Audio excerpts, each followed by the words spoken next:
পর্দাটা ঠিক করে লই। ব্যাগটাকে তো বাইর করবা। ওই না, ব্যাগটাকে তো বাইর করো। হ্যাঁ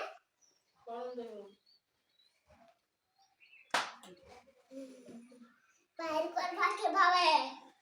আসসালামু আলাইকুম, আপনারা সবাই কেমন আছেন? আশা করছি যে যেখান থেকে আমার এই ভিডিও দেখেন সবাই অনেক ভালো আছেন। আল্লাহ তাআলার অশেষ রহমতে আলহামদুলিল্লাহ আমরাও ভালো আছি। তো প্রতিদিনের মতো চলে আসলাম আর একটা নতুন ব্লগে। আর ব্লগটা শুরু করছি সকাল থেকে আমি একটা ভিডিও তৈরি করি। তো যাই হোক, এখন হচ্ছে 4টা বাজে, বিকেল টাইম 4টা বাজে।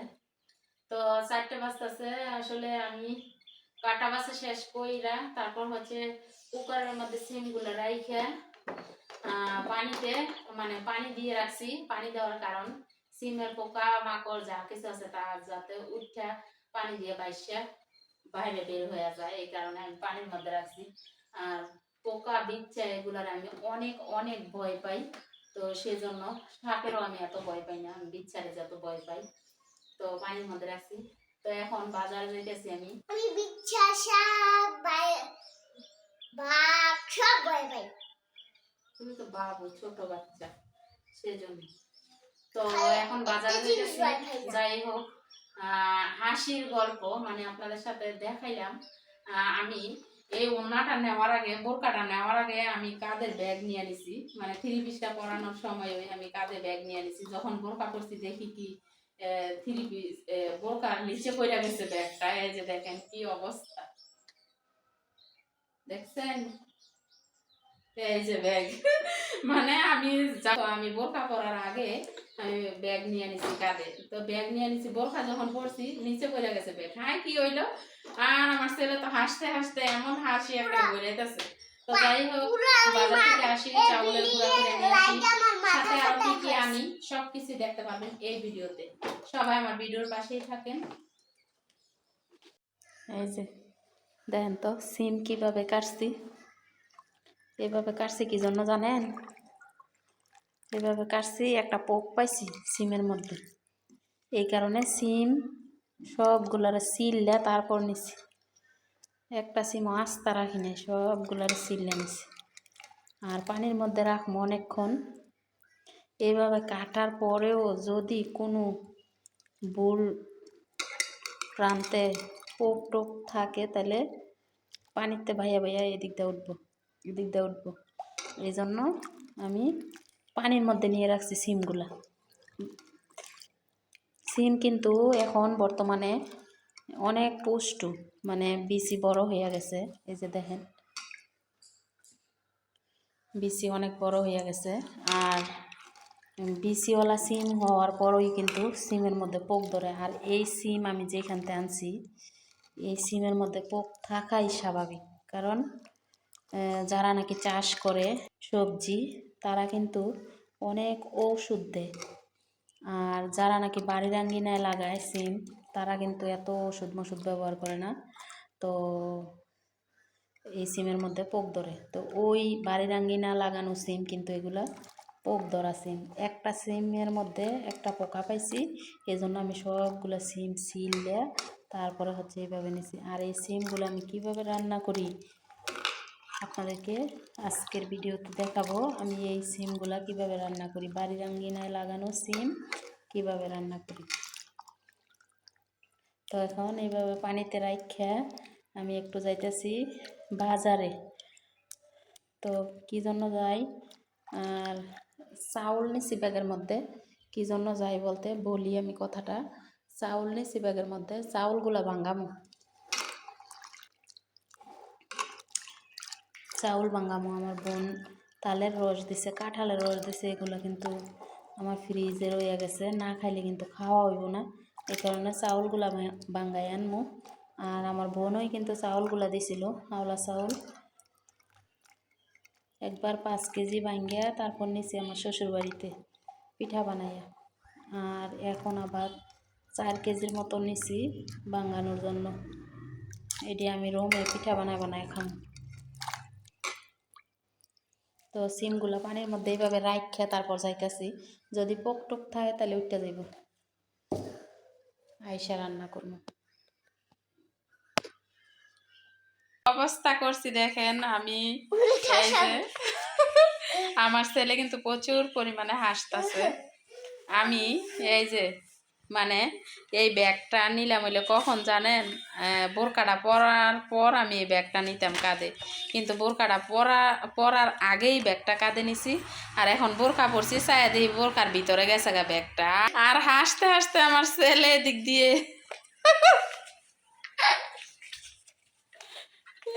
দেন ঘুরিতেছে। কি অবস্থা, উঠো উঠো। দেখেন না কি জন্য এই যে ব্যাগের কারা, এই যে আর ব্যাগ আছে কোন দিক দিয়ে, বোরকার নিচে।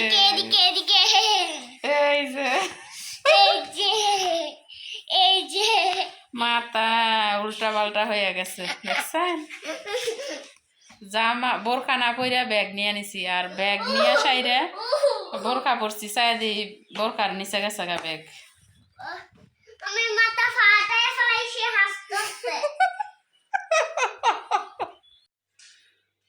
মার্কেটে গেছিলাম, যাইয়া চাউল বাঙ্গাই আনছি।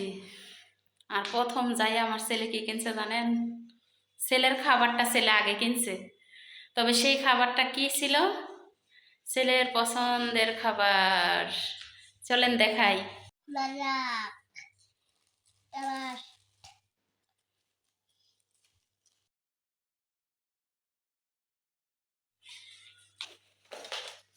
এখন আমি রান্না করব, তবে কি সেটা দেখাই গেছিলাম বাজারে যাওয়ার আগে। এই যে সিম, তো আসলে যেভাবে পরিষ্কার করছি সিমগুলা, সিমের মধ্যে কিন্তু কোনো পোকামাকড় কিছুই নাই, তারপরেও পানির মধ্যে রেখে গেছিলাম। তো এখন শুরু করব রান্না। ভিডিওর সাথেই থাকুন সবাই, দেখতে থাকুন কিভাবে আমি সরিষা বাটা দিয়ে সিম রান্না করি। এই যে চাউলের গুঁড়া করে আনছি,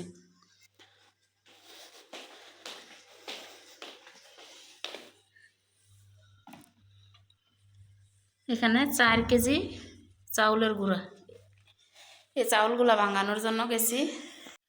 এই যে দেখেন সিমগুলা সব কিছু দিয়ে মাখানোর জন্য এখানে সব কিছু রেডি। এটা কি জানেন, সরিষা বাটা।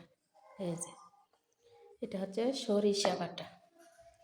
এখানে আছে আদা রসুন, হলুদ মরিচ ও পেঁয়াজ কাটতে বলে গেছি। এই যে পেঁয়াজ কুচি, কাঁচামরিচ কুচি। তো এখন আমি সিমগুলা মাখাই।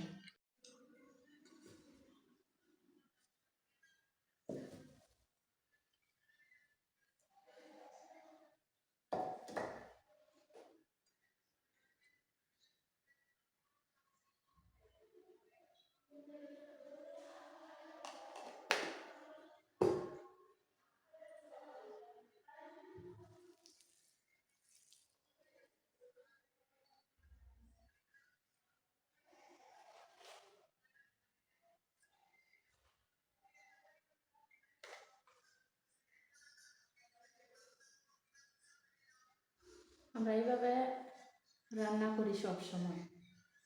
আবার আরেকটা রান্না আছে হচ্ছে সব কিছু দিয়া কষাইয়া মাছ দিয়ে রান্না করে।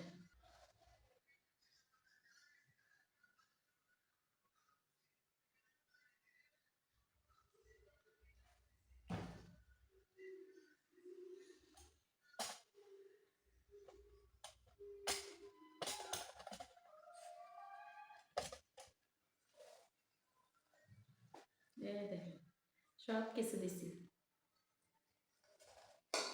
সরিষা বাটা,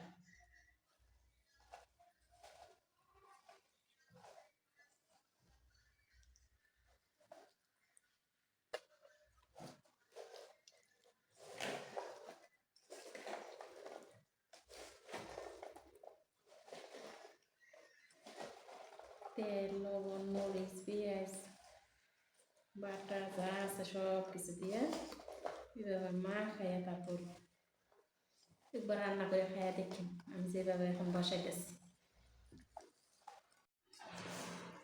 আমি এখন যেভাবে রান্না করতেছি এইভাবে মা খাইয়া একবার রান্না করে খাইয়া দেখেন কেমন হয়।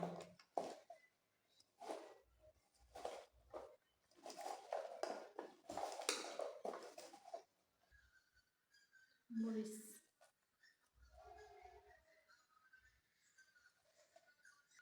মাশাআল্লাহ, যে একটা গ্রাম বাড়িছে দারুণ।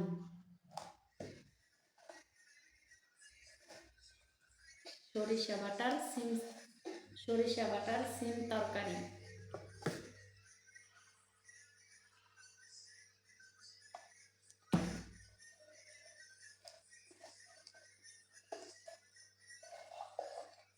আরও একটু তেল দিয়ে দিলাম, হাত ধোয়া একটু পানি দেবো, ব্যাস।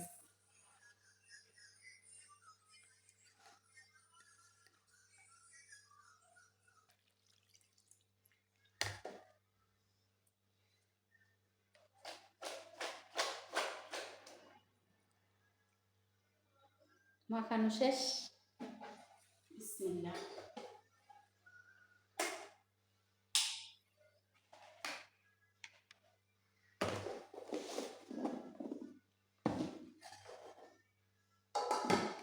বসা দিলাম। এখন চাউলের গুঁড়ো কন্টেনারের মধ্যে নিয়ে নিই।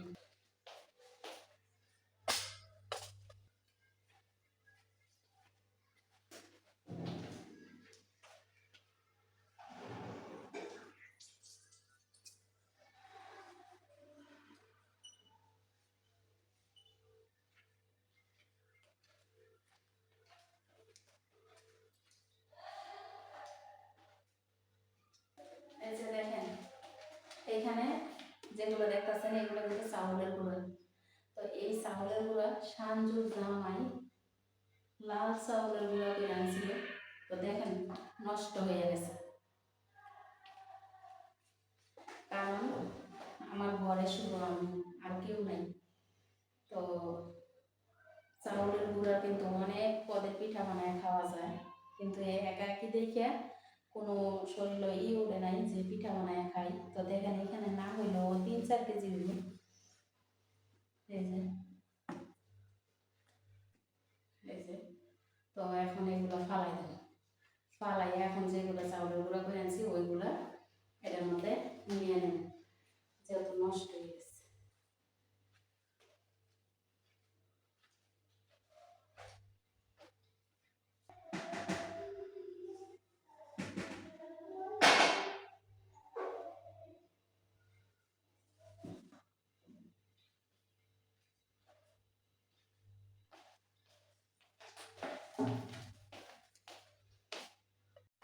জামাই চাউলের গুঁড়া আনছে, শাশুড়ি পিঠা বানায় খাইব।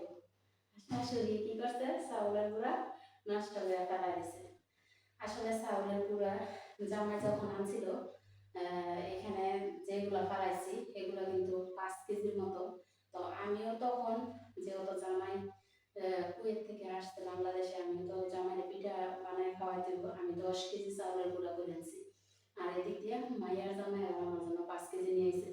তো মাইয়ার জামাইয়ের চাউলের গুঁড়া আমি কন্টেনারে করে রাখছি, আমার আর মনে নাই। আমি যদি ডিপ ফ্রিজে রেখে দিতাম পলির মধ্যে নিয়ে, তাহলে কিন্তু ভালো থাকতো। কারণ আমি 10 কেজি আনছি, সানজুর জামাই 5 কেজি আনছে, 15 কেজি চাউলের গুঁড়া কিন্তু কম না, অনেকগুলো। তো এই কারণে জামাইয়ের চাউলের গুঁড়াগুলো নষ্ট হয়ে গেছে। শাশুড়ির চাউলের গুঁড়া জামাইয়ের পিঠা বানায় খাওয়াইছি। আর আজকে যে চাউলের গুঁড়া ভাঙায় আনছি, আমার বোন চাউল দিছে, ওই চাউলের গুঁড়া ভাঙায় আনছি। তো আজকে আমি এই কন্টেনারের মধ্যে রাখুন, কন্টেনার ধুইয়া পরিষ্কার করে শুকাইয়া তারপর হচ্ছে চাউলের গুঁড়া এর মধ্যে নেব। আমার বোন তালের রস দিছে, আরো দেখছেন আরো একটা ভিডিওর মধ্যে ওই তালের রস দিয়ে এই পিঠাগুলো বানানো। এই জন্য চাউলের গুঁড়া ভাঙায় আনছি। তো এটা এখন ধুয়ে দিতে হইব।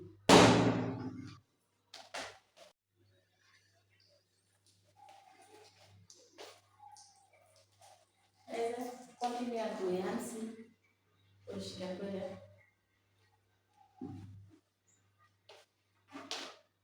চকচকা করে সাবান দিয়ে মুড়ায় দিয়েছি।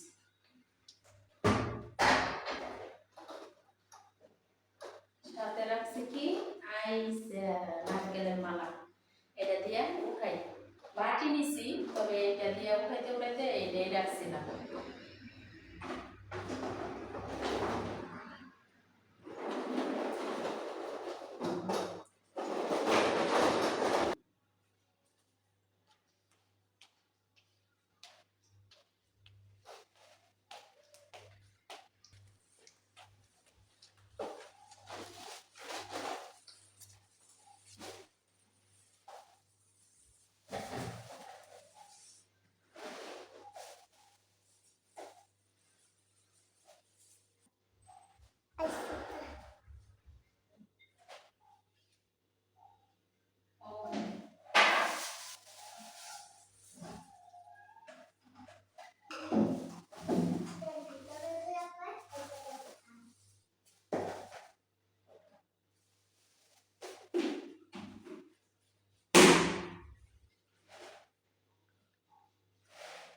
আচ্ছা, এখন দেখি তরকারির কি অবস্থা।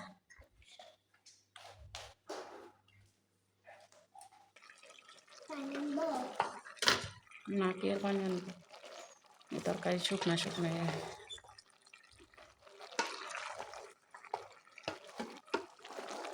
তো এই সরিষা দিয়ে কিন্তু সিম এইভাবে মাখাইয়া রান্না করলে অনেক ভালো লাগে।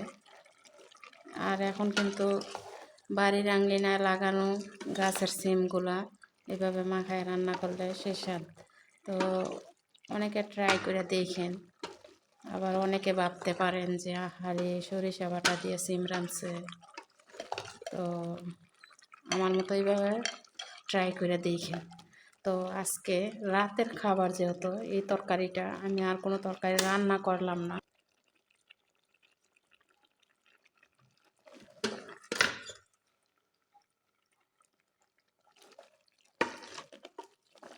আমার ধনিয়া পাতা কাঁচা খাওয়া যায়? এই যে সিমই কিন্তু বেশি বিচি, অনেক বেশি বিচি।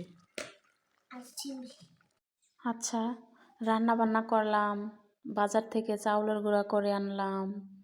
তো সকাল থেকে সন্ধ্যা পর্যন্ত মা ছেলে কী খাইলাম কী করলাম সব কিছুই এই ভিডিওতে। তো অনেক বক বক করছি। যদি ভিডিও ভালো লাগে চ্যানেলটা সাবস্ক্রাইব করবেন, সাথে লাইক ডান করবেন, সবাই কমেন্ট করবেন, মতামতগুলা জানাবেন। তো আজকের ভিডিও এইখানেই শেষ করছি। সবাই ভালো থাকবেন, সুস্থ থাকবেন। আল্লাহ হাফেজ।